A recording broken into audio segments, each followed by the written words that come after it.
এমন অনেক মানুষ আছে না যারা একটুতেই অধৈর্য হয়ে পড়েন। ডাক্তাররা পরামর্শ দেন যে বাড়িতে একটি এমন বনসাই রাখতে পারেন আপনি, তাতে আপনার ধৈর্য শক্তি বাড়তে পারে।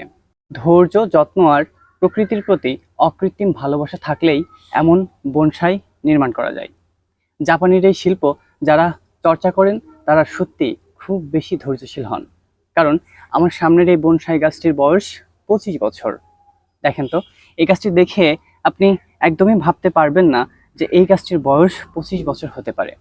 মাটির এক মিশ্রণ, তারপর তার দিয়ে পেঁচানো, কাটিং করা, নানা রকম যত্ন করা লাগে প্রতিদিন।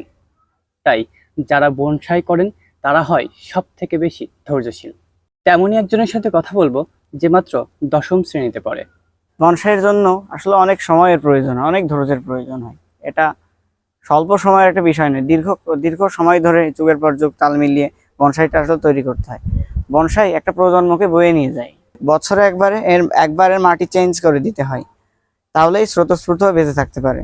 যেমন আমার এই বনসাইটির বয়স 25 বছর। আমার পরিবার আমার আগে একে পরিচর্যা করতো, এখন আমার হাতে আছে, আমি একে পরিচর্যা করছি। এছাড়াও বিভিন্ন ধরনের বনসাই আমি নিজের হাতে তৈরি করার চেষ্টা করছি।